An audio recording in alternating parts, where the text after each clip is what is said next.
Welcome.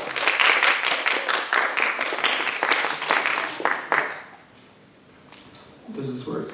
Okay. Okay, so welcome. Today we're going to delve into the complex interactions between mental health stigma and its physiological consequences. Our investigation, led by myself, Z.Arshad, and under the guidance of Dr. Catherine Goldie, sitting right there, at St. Edward's University, seeks to illuminate how encounters with stigma can influence the body's stress response systems, particularly through changes in cortisol levels. We aim to enhance our understanding of these dynamics to better address and mitigate adverse effects of stigma on mental health and physiological health. Before we delve into the physiological impacts of mental health stigma, let's set the stage by understanding its broader context. Mental health issues are noticeably prevalent among college students, with studies indicating that up to 1/3 may be affected each year. Despite significant advances in mental health awareness and accessibility to treatment options, the stigma associated with mental health disorders remains a substantial challenge. These disorders are often perceived more negatively than physical health issues, which can significantly deter students from seeking the help they need. Recognizing this stigma is crucial as we transition into discussing its effects not only on mental health but also on physical health, particularly through the lens of physiological responses such as cortisol reactivity.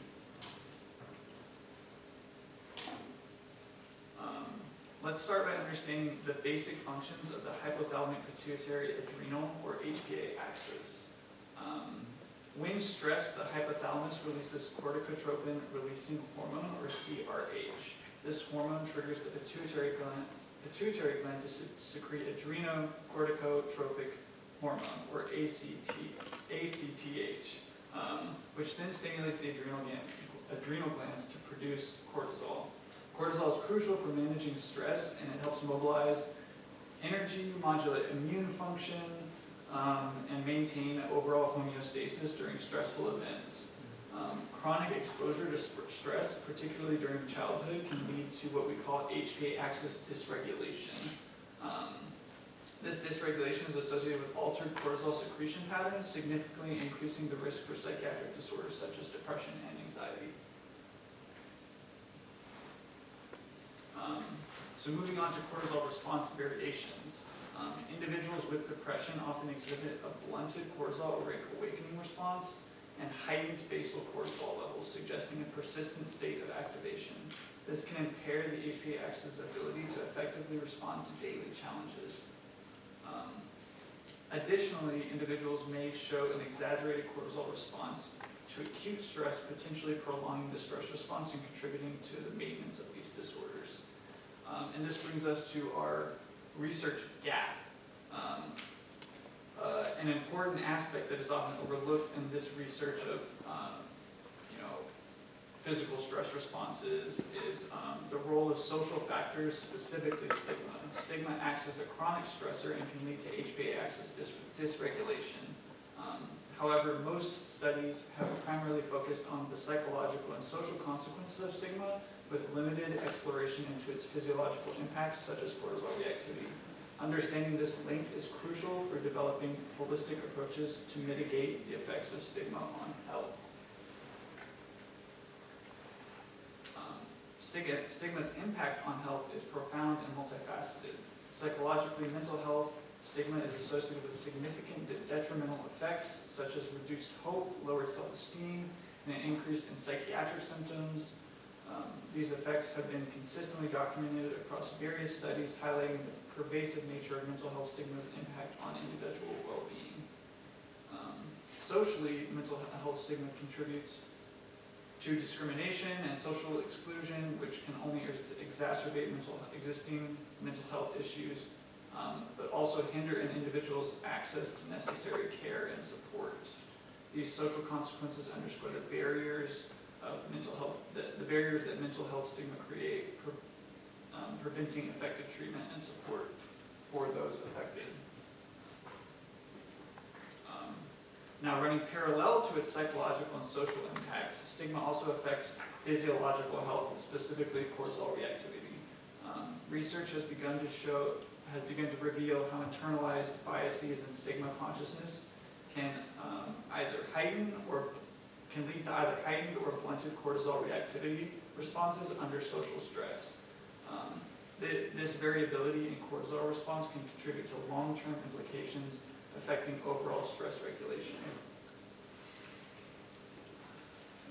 Despite these findings, the specific relationship between mental health, stigma, and cortisol reactivity remains unexplored or underexplored. Our current study aims to fill this gap by examining how exposure to mental health stigma influences physiological stress reactions as measured by salivary cortisol levels. Despite these findings, this investigation is crucial for developing a comprehensive understanding of stigma's multifaceted impact on health and for informing interventions and mitigating these effects.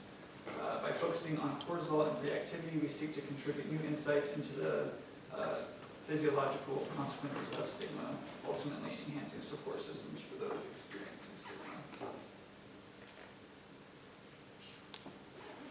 So moving on to the methodology, let's begin with our participant criteria and recruitment strategies. We are focusing on a diverse, inclusive sample of individuals who are over 18 years old and free from any medical conditions that could affect hormone levels. This includes not being on any corticosteroid medications and not currently experiencing any illnesses. Recruitment efforts are spread across various platforms, targeting both the general population and the students at a private university in Central Texas, aiming for as broad a sample for our in-person study. Once participants have arrived at our laboratory, they immediately engage in a session where they sign an electronic consent form, provide a baseline saliva sample for cortisol measurement, and provide a baseline saliva sample for cortisol measurement. Next, they fill out a series of comprehensive questionnaires designed to assess various psychological and stress-related factors. These include the paradox of self-stigma scale, and the patient health questionnaire, and the perceived stress scale. Following these questionnaires, participants are exposed to carefully designed scenarios within a simulated coffee shop setting. These scenarios were text-based interactive on a computer. Each scenario is crafted to evoke specific emotional and stress responses. Those being the supportive scenario, in which participants read about an interaction where they are surrounded by empathetic friends and coworkers who are supportive and affirming of their mental health challenges. The scenario is intended to evoke feelings of comfort and social support, versus the stigmatizing scenario, which in contrast involves reading about being subjected to judgment, impatience and mockery from coworkers and other patrons regarding their mental health issues, intended to evoke feelings of isolation and social rejection. Participants then respond to two open-ended questions that prompt them to reflect on their sensory experiences, emotional responses, and the impact that these interactions might have on their sense of belonging and self-worth. These responses help us measure the nuance of supportive versus stigmatizing environments on cortisol reactivity and overall stress levels.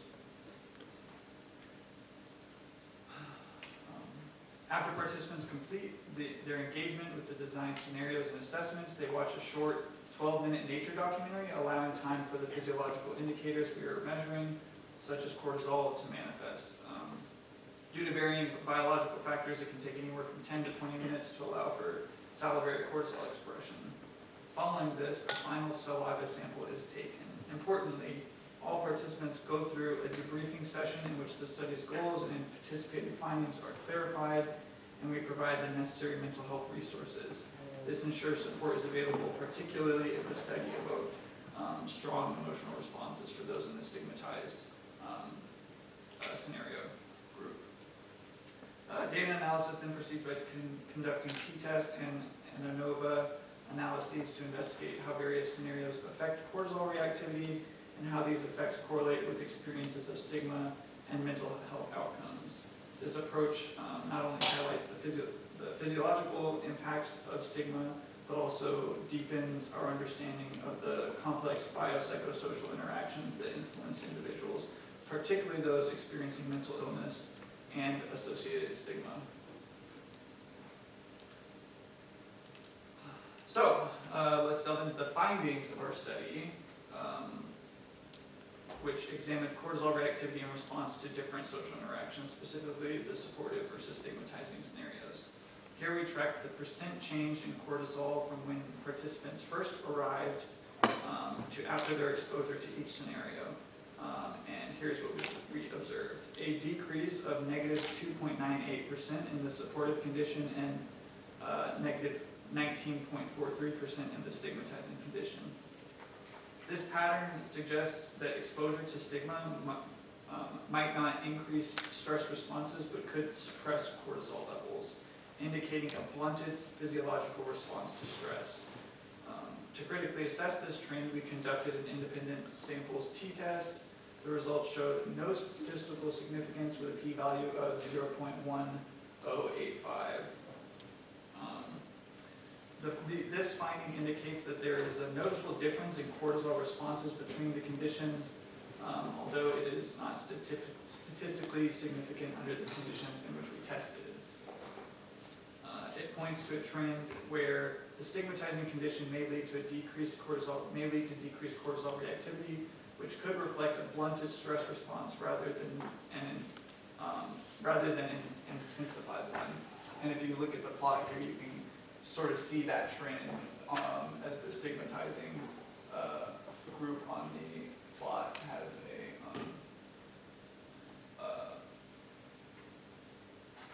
sorry, I can't really see it, has a drop in, or has a much lower, a much lower expression of cortisol post condition. Sorry. So this observation, coupled with the p-value, highlights the complexities involved in studying the physiological reactions to social stigma. It underscores the necessity for comprehensive studies that could help us understand how different social contexts impact cortisol levels, particularly in populations with diverse mental health histories. Further research is essential to explore these dynamics thoroughly, enabling us to better understand the biological effects of mental health stigma. Okay.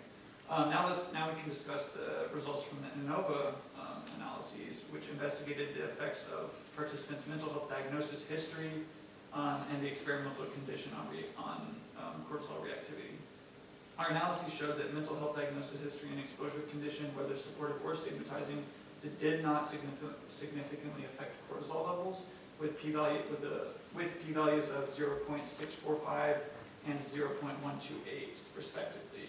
Additionally, the interaction between these two factors also showed no significant effect on cortisol reactivity, with a p-value of 0.693. Although these findings indicate no statistical significance, the f-value of 2.611 for the condition suggests the trend towards differing cortisol responses between the supportive and stigmatizing conditions. This trend, although not reaching statistical significance, hints at a possible influence of exposure condition on cortisol reactivity that merits further investigation in larger or differently composed samples.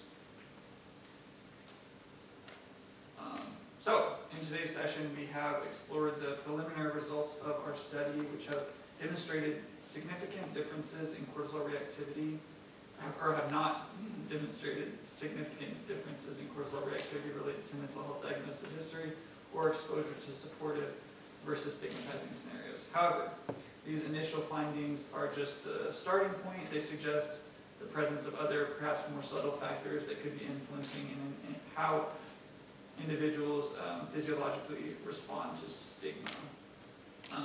This complexity underscores the need for a more in-depth exploration.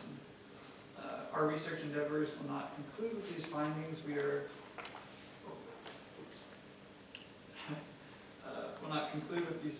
We are committed to extending the study into the fall, aiming at collecting more data and to enhance our understanding of these intricate interactions.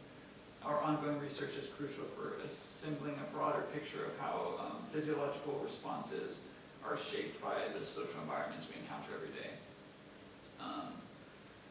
The continued effort is essential for advancing our understanding of the biopsychosocial dynamics at play, particularly for those affected by mental health disorders.